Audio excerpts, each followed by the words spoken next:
Bonjour, c'est Cryptolyse, bienvenue dans la quotidienne, notre rendez-vous de 8h du lundi au vendredi pour analyser news crypto, le marché et bien évidemment le Bitcoin.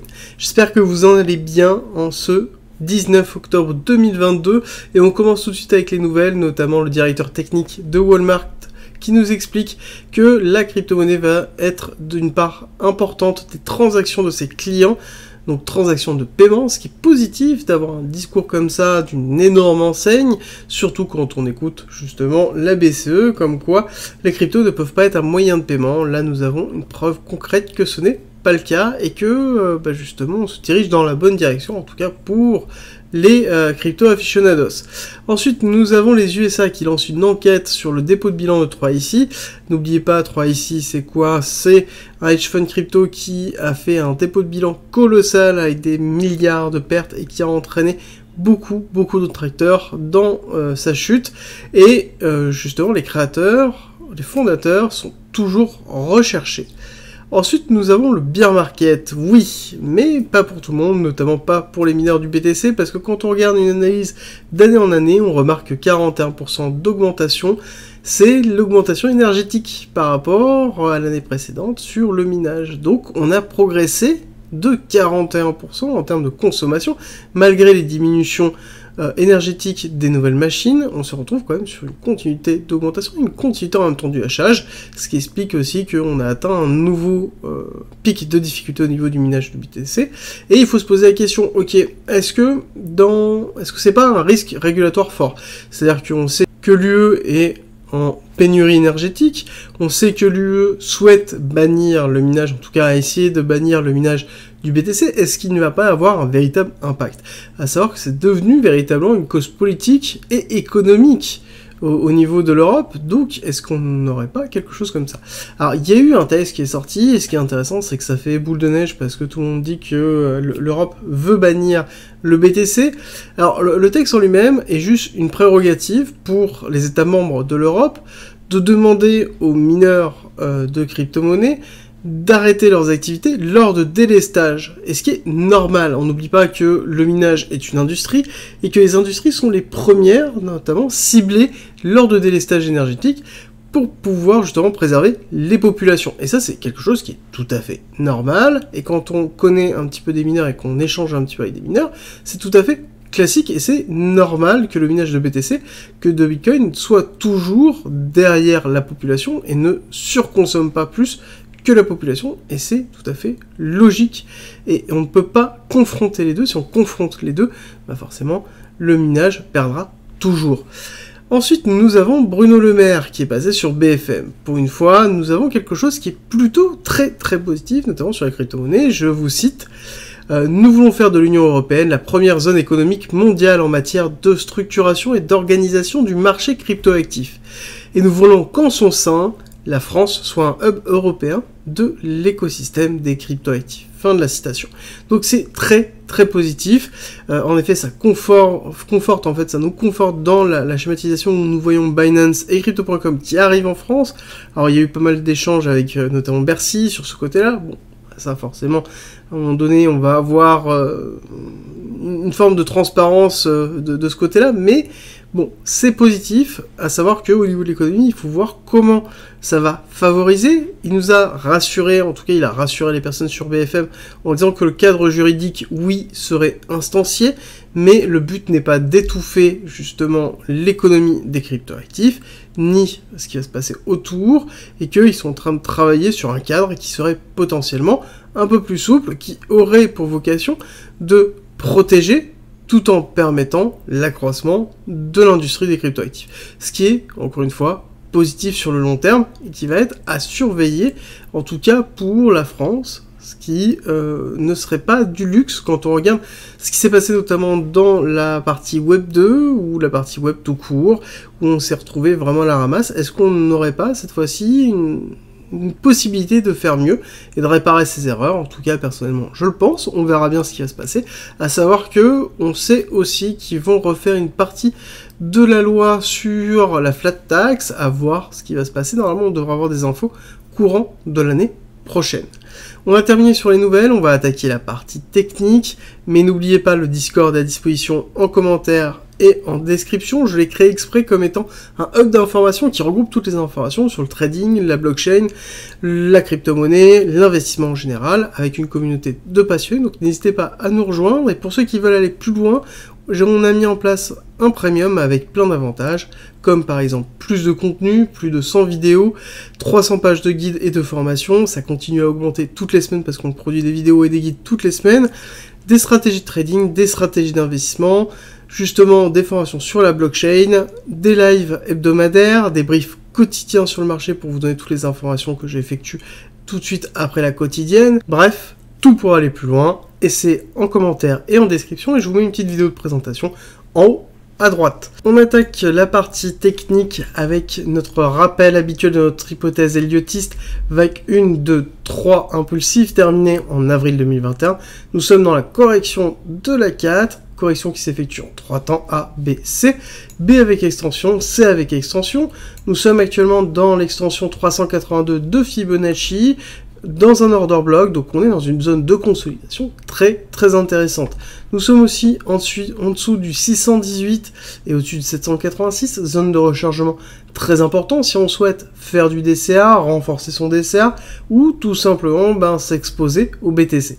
Est-ce qu'on peut descendre plus bas? Oui. Il y a deux possibilités, soit les 15 000 $ avec une extension potentielle jusqu'au 15 500, sur lequel on a notamment pas mal de liquidités. On a ici le niveau 786 de retracement, on a aussi le top de la 1 qui a été donné, donc dans lequel on pourra avoir une réaction très forte. On pourrait aussi invalider cette hypothèse en allant chercher notamment l'extension 1,618 nombre d'or et les 10 000 avec l'order block qui se trouve ici, donc une extension très basse dans laquelle on invaliderait cette hypothèse pour partir sur une autre hypothèse dont je vous ai déjà présenté. On est dans une zone de rechargement intéressante, ça c'est acté, c'est fait, et maintenant je vais vous proposer une autre petite vision, une vision qui va être plus sur la notion aussi de volume, de là où on en est. Et ce qui est intéressant, c'est qu'on va prendre du bas de 2018, décembre 2018, pour regarder l'ensemble du mouvement. On va utiliser quelque chose qui nous permet de voir un petit peu le volume réel de l'ensemble de ce mouvement-là, pour voir ce qui s'est passé. Ce qui est intéressant de voir, c'est qu'en effet, nous avons une zone très forte dans les 10 000, dans lequel nous avons le cours qui a beaucoup travaillé durant cette période de 2018 à 2020, d'accord, à peu près jusqu'ici, on a beaucoup travaillé dans cette accumulation, avec cette accélération haussière, retest, et ensuite départ haussier. Donc on est dans quelque chose qui structurellement est fort dans cette zone-là. C'est pour ça que déjà de base, vu le travail du volume qui a été fait sur les 10 000, c'est aussi une des raisons pour lesquelles j'ai tendance à penser que potentiellement on ne retournera pas aux 10 000. Autre chose, c'est que on voit qu'il y a deux zones importantes qui sont faibles au niveau du volume, ici et ici. On a tendance à dire que généralement ce sont des zones dans lesquelles on va retravailler. C'est-à-dire que ici aussi c'était tout à fait faible avant qu'on aille faire cette partie-là, cette partie d'accumulation très forte dans laquelle on note d'ailleurs qu'on a proportionnellement un volume qui se construit au fur et à mesure et qui fait diminuer ce volume présent ici. D'accord? Donc on a vraiment un balancing qui est en train de se faire au niveau du volume et qui est intéressant de le confirmer. Si on regarde vraiment ces deux zones qu'on garde ici, ça pourrait correspondre à ce que je vous explique depuis un certain temps, qui serait la zone de ranging au niveau des 25 000 jusqu'aux 15 000, d'accord? Donc on pourrait avoir ici cette zone de ranging dans laquelle le cours pourrait continuer à travailler, voire faire une extension jusqu'aux 28 000 et travailler cette zone ici un petit peu haute. Mais du coup, on aurait cette zone de neutralité dans laquelle le cours travaille et renforce ces volumes qui n'ont pas été travaillés, que ce soit lors de l'accélération, ou que ce soit encore lors de la descente, parce que nous ne sommes pas encore allés si bas. Donc c'est pour ça que je vous dis que dans le général, les 15 000 sont plus une target pour moi cohérente, et que les 10 000 beaucoup moins. Voilà, beaucoup moins quand on regarde la gestion de la répartition du volume sur l'ensemble de la temporalité, et ça permet de voir ce qui se passe actuellement, et que justement, si on est amené à descendre, j'aurais plus tendance à dire qu'on irait chercher les 15 000 avec potentiellement une zone de travail sur les 15 000 pour pouvoir créer du volume et consolider ici le volume profile. Alors, on va continuer, on va zoomer sur justement cette partie-là. En zoomant, on voit qu'on est bien dans une zone de neutralité et en même temps d'accumulation de wick-off, donc on est vraiment dans la création de la cause, avec ici le selling climax, l'automatic rally, le secondary tail, donc c'est-à-dire l'arrêt de latence baissière, on retrace, on reteste la partie basse. Donc quelque chose de classique pour une accumulation de Wyckoff. Ce que l'on attend dans une accumulation de Wyckoff, et le but même de l'accumulation de Wyckoff, c'est créer de la liquidité pour justement liquider. Ça veut dire que on va créer des zones de résistance. Ces zones de résistance, on va les break. Ces breaks vont entraîner des liquidations. Principe que justement on retrouve très fortement dans Wyckoff, parce que le but même d'une accumulation, c'est de pouvoir récupérer un maximum d'actifs sans avoir une création d'une volatilité forte, et que lorsque l'on n'a pas de liquidité, comment on crée justement la possibilité de pouvoir récupérer des actifs sans créer du mouvement, on va créer des zones de support. Les personnes vont se positionner en dessous pour justement le long. C'est-à-dire que là, nous avons un canal haussier, par exemple. Exactement, le canal haussier était comme ceci. Et on voit que les personnes se positionnaient, par exemple, ici en short pour pouvoir faire le mouvement baissier. On repassait à la hausse, ils se repositionnaient en short, ils redescendaient. Et là, qu'est-ce qui s'est passé? On a cassé en une mèche le mouvement, enfin en tout cas le canal. On a liquidé toutes les personnes qui étaient en train de se positionner pour une chute baissière qui s'était faite avant. Et donc là, ça veut dire qu'on a récupéré beaucoup de liquidités, beaucoup de tokens. Pareil ici, donc dans la partie basse. Pareil ici, dans la partie basse qui s'est effectuée. Donc on a en fait à chaque fois des mouvements qui ont pour but vraiment de créer ces liquidités-là pour récupérer. C'est le principe même de l'accumulation. L'accumulation de Wyckoff, si on regarde vraiment textuellement ce qui est noté dans les patterns, serait d'aller chercher un STB. STB étant une prise de liquidité en dessous du SC, c'est-à-dire descendre, prendre ici les 17 632, qui est le niveau important sur lequel on a notamment l'arrêt de latence baissière qui a été donné. Au niveau des liquidités pures, si on regarde exactement la construction des liquidités que nous avons actuellement, nous avons une construction des liquidités qui est majoritairement en longue avec une poche qui est entre 16 et 15. Nous avons une poche très basse au niveau des 12 mais qui commence à diminuer fortement.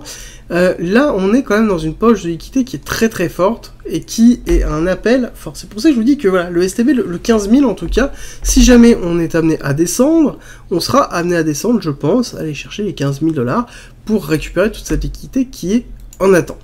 À côté, nous avons une zone de neutralité où l'on est depuis bientôt un mois, qui correspond à cette partie-là. Qu'on va regarder justement un petit peu plus, on va zoomer sur cette partie, mais on est vraiment dans cette zone de neutralité. Alors du coup, ce qui est intéressant, c'est que je me suis positionné plus sur une forme de retail pour voir un petit peu quelle était la vision de l'ensemble, de la majorité des personnes, et on voit que cette zone de neutralité, qui est une forme de range très fort, on pourrait même considérer comme une forme de canal haussier, est vraiment très structuré en fait. Quand on regarde vraiment bien, on est vraiment très structuré, dans lequel on va renforcer les liquidités basses, on a sur un gros travail sur la ligne médiane, donc on est quand même dans quelque chose qui structurellement est assez fort. Mais quand on regarde un petit peu ce qui se passe au niveau du RSI, sur cette zone qui est plutôt ascendante, ici on est plus sur un momentum qui est en train de chuter. Donc on a une divergence qui est en train de se faire. Divergence qui peut être tant baissière sur les tops, d'accord, que haussière sur les lows, d'accord. Donc ça veut dire quoi? Ça veut dire que majoritairement ça renforce, quand on comprend un petit peu la schématique, ça renforce quoi? Ça renforce la neutralité de la position. Ça veut dire que là, à l'heure actuelle, on est réellement dans une compression des liquidités. Compression des liquidités qui se voit aussi dans ce qui est en train de se faire ici. Nous avons un volume qui chute. Depuis l'augmentation que nous avons eue ici, nous étions sur une forme d'augmentation. Là, on est sur une forme de baisse. On est sur une diminution des volumes, donc une contraction de la liquidité qui est en train de se voir aussi ici, parce que je vous ai expliqué notamment hier, j'ai tendance à penser qu'on va aller chercher potentiellement la partie basse et qu'on va continuer à comprimer la liquidité parce qu'on crée de la liquidité ici, au-dessus de cette zone-là, on crée de la liquidité en dessous de cette zone-là, qui permet à terme de pouvoir déclencher un mouvement fort. Est-ce que le mouvement fort va arriver bientôt? Ça, c'est la grande question qu'on peut se poser, et que même si on regarde un petit peu le DOM, donc le Deep of Market, l'état de l'order book général que l'on peut voir, on a une densité à la vente ici qui est presque nulle, d'accord, on a 0 ordre de vente, donc on pourra avoir un mouvement haussier très fort très vite, et à côté on a quand même une densité qui est beaucoup plus conséquente sur les achats, majoritairement du court, avec pas mal d'ordres à pouvoir filer. Alors du coup, comment ça se fait que derrière on ne parte pas à la hausse si on a si peu d'ordres dans l'order book? Ça sous-entend aussi qu'on a une pression baissière très forte qui est en cours, qui est liée principalement à la macroéconomie, ça je vous l'ai expliqué déjà depuis un certain temps, et tant qu'on n'aura pas de toute façon quelque chose qui donnera une respiration à la macroéconomie sur du long terme, on aura toujours cette pression baissière, et donc une forme, je pense, de ranging entre le niveau dont je vous ai donné, donc c'est-à-dire 15 000 et 25 000, voire peut-être un petit peu plus haut, 26, 27, mais globalement on va osciller entre les deux. Si on regarde l'order flow, ça nous confirme qu'on est toujours dans quelque chose qui est majoritairement longue, notamment sur les top traders. Sur la totalité des comptes, on voit qu'on est toujours dans une pattern de descente, hein, alors que sur ici les top traders, on est toujours sur quelque chose qui est de haussier, donc on a une forme de divergence, mais qui est plutôt soft, hein, qui est vraiment très très soft par rapport à ce qu'on a. Normalement, on est censé être totalement inversé, ce n'est pas le cas. Donc on est vraiment dans cette pattern de neutralité avec un appui quand même des longues, ce qui est plutôt positif. On a toujours ici un open interest qui se plafonne entre 140 et 160. Je pense que 160 ne va pas tarder à être le nouveau bas, le nouveau low que l'on aura sur un prochain mouvement très fort qui entraînera une augmentation de l'open interest, un petit peu comme on a pu avoir ici dans cette zone-là avec l'accélération haussière, qui va entraîner la création d'un nouveau plafond, qui sera en même temps normal, étant donné qu'on est sur une construction future majoritairement, on a assez peu de spots, ce qui est peut-être aussi la difficulté du marché actuellement. Voilà, c'est qu'on n'a pas assez de spots. À côté, nous avons la totalité de la capitalisation boursière des cryptos. Ça veut dire quoi? Ça veut dire qu'on prend la totalité des market cap de l'ensemble des crypto-monnaies qui existent et on les additionne et ça nous donne cet indice-là. On voit quoi? On voit que ici, contrairement au BTC, nous n'avons pas cassé de zone. On est dans quelque chose sur lequel on est plutôt serein, on a toujours résisté les 824, on est allé où il est renforcé, on est sur quelque chose qui, somme toute, est encore aussi, on voit une forme de compression. Ma réflexion que je suis en train d'avoir, est-ce que on va pas avoir une zone de neutralité sur cette fin d'année, voire début d'année 2023, le principe étant que en hiver on pose justement les bottoms pour préparer le printemps, donc on aurait justement allez, on va dire octobre, novembre, décembre, janvier, février et mars commencer à repartir légèrement, donc on aurait 4 mois sur lesquels on aurait une oscillation somme toute qui pourrait être ascendante, hein, ce n'est pas gênant, mais quelque chose comme ça qui pourrait se faire pour pouvoir après break haussier, mais je pense qu'il y a assez peu de chances d'avoir des mouvements très très forts, surtout si on n'a pas de mouvement macroéconomique avec par exemple un crack obligataire ou vraiment un événement qui entraînerait une cassure. Pour moi, j'arrive pas à voir actuellement le BTC break, vu la résilience que l'on a, vu les mouvements qu'on a pu avoir au niveau du Nasdaq et la résilience qu'on trouve au niveau du BTC. Bon, j'ai du mal à voir par exemple le BTC casser à 10 000 sans un événement ultra majeur qui pourrait arriver. Et là, je pense que ce ne serait pas que le BTC qui poserait problème, ce serait l'ensemble de l'économie. Et donc ce serait encore une autre réflexion qu'on pourrait avoir par rapport à ça. Alors à côté, nous avons le THBTC qui est le ratio donc d'Ethereum sur Bitcoin. On voit que on est quand même sur une petite divergence haussière qui veut dire deux choses. Qui veut dire soit l'Ethereum qui surperforme le BTC, soit le BTC qui sous-performe l'Ethereum. Très important. Ça voudrait dire que ici, soit on va avoir un rallye de l'Ethereum. Je vous avoue que c'est pas forcément ma prérogative, parce que quand je regarde un petit peu ce qui se passe sur Ethereum, j'ai pas forcément de signe d'un gros rallye qui arrive en l'instant, et plus une zone de neutralité comme le BTC. Soit ça veut dire qu'on aurait un BTC qui sous-performe légèrement, ça sous-entendrait un BTC qui casse baissier, potentiellement aller chercher les 17 000, ou aller chercher la partie basse, ici les 18 224. Donc là on a une petite pattern qui pourrait potentiellement nous dire ça. Au niveau du Nasdaq, petit point, on a eu une session journalière qui a été très positive, hein, même si on a ravalé une partie de la bougie sur cette session, donc on est dans une zone, je pense, sur laquelle potentiellement on pourra avoir un retournement et une continuité baissière. On va les regarder tout à l'heure. On n'oublie pas que le break of structure majeur qu'on doit faire, c'est les 11 600, d'accord, 11 600, zone vraiment importante pour se dire que potentiellement on est en train de breaker à la hausse pour structurer quelque chose, pour aller au moins taper les 12 000.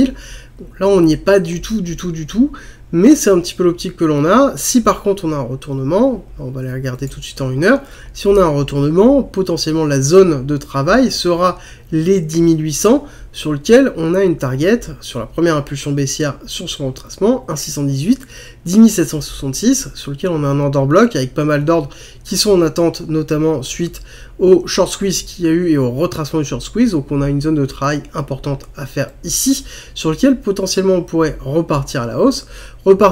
Si on regarde cette impulsion haussière sur le retracement, on a une target qui se trouve au niveau pile poil d'un order block, qui serait, ici la target 1, qui serait les 11 500, d'accord, 11 457 exactement, sur lequel on pourrait travailler le cours, avec notamment une prise de l'order block, pour soit une continuité baissière, soit une réaccumulation et partir à la hausse.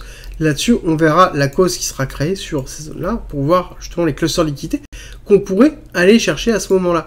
On n'oublie pas que nous sommes dans une semaine où il y a énormément de nouvelles sur les sociétés, c'est la période des earnings, donc il faut surveiller un petit peu les résultats, regarder un petit peu ce qui se passe au niveau des sociétés, notamment ce week-end, moi je vais passer en revue un petit peu tous les actifs que j'ai, pour voir les prérogatives qui sont données et en tirer un petit peu les conclusions en fonction de ce qui est dit. Forcément, si on voit qu'une information est donnée 1 fois, 2 fois, 3 fois, 4 fois, c'est qu'il y a une tendance de fond, et cette tendance de fond est importante à consolider.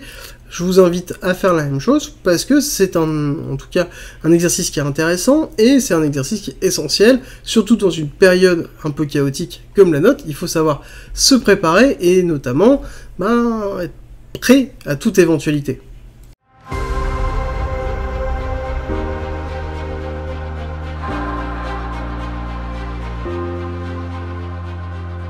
Si tu aimes mon contenu, n'hésite pas, partage, like, ça m'aide énormément, et rejoins-nous sur Discord.